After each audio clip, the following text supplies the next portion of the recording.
Assalamu alaikum wa rahmatullahi wa barakatuh. This is NMS TV New Muslim Story. Lero lino tiliboma linanso la Palombe kwa tiye na Zombe kumenenso takumana ndi New Muslim komanso tikozonena kuti ma New Muslim amene tikucheza nawo mu tsiku la lero lino. Choyambirira tiwaziwe mayiwa kuti kodi iwowa ndi ndani. Mayi zina lanu ndi ndani? Zina langa ndine Gladys Kaponya. Mumachokera muzi wanji? Ine ndimachokera muzi mwa Chiwondo tiye na Zombe boma la Palombe. Gladys, inu tifuna ticheze nanu pang'ono makamaka zokhudzana ndi chipembedzo chanu cha Chisilamu. Mulokonzeka kuti mucheze nanu? Ndipo tilokonzeka bwino. Zikomo kwambiri. Munalowa Chisilamu? Nalowa Chisilamu. Munalowa Chisilamu eti? Chabwino.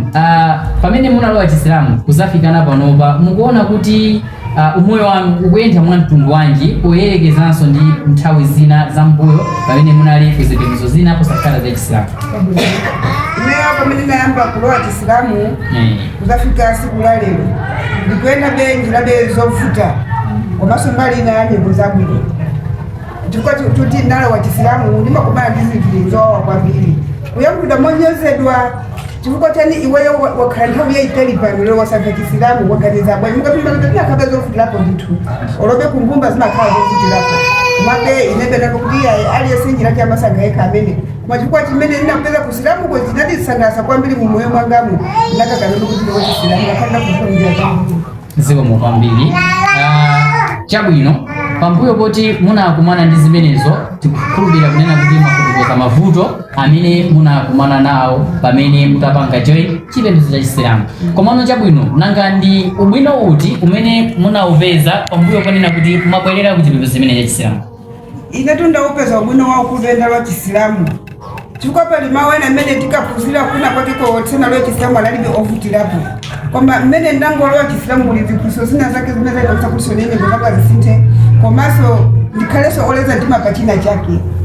Zikomo kwambiri zomwe zikusonyeza kunena kuti inu ya Gladys pamene munabwerera ku chipembedzo cha Chisilamu mudaphunzira zinthu zosiyanasiyana zina mwa izo mmene mungakhalire ndi anthu komanso mmene mungawapangire anthu kuwathandiza kaya munjira zosiyanasiyana potengeranso ndi chipembedzo cha Chisilamu kuti kodi chimalimbikitsa kuthandiza komanso chimalimbikitsa kukhala bwino ndi anthu. Zimenezo ndi zabwino zimene munazipindula pambuyo poti mwabwerera ku chipembedzo chimene cha Chisilamu. Chabwino zikomo kwambiri. Nangano pambuyo poti munalowa Chisilamu chimene chichi mungapereke uthenga wanji kwa anthu monganso ngati inuyo amene akulowa kumene chipembedzo chimene cha Chisilamu? Mungawalimbikitsa bwanji anthu amene? Ineyo ndikuwalimbikitsa anthu amene alowa Chisilamu kumene kuti iwowa choyambirira akhale olimba mtima chifukwa upanda kulimba mtima Chisilamu sungalowe uzimatengera iweyo mwini wake kuti ukhale omvesesa komanso ukhale wachibwi koma ukayang'ana za mbali nje kuti pa iweyo sizithekapo koma ukhala chisogolo komanso chachikulu ukhale olimba mtima ndikupirira.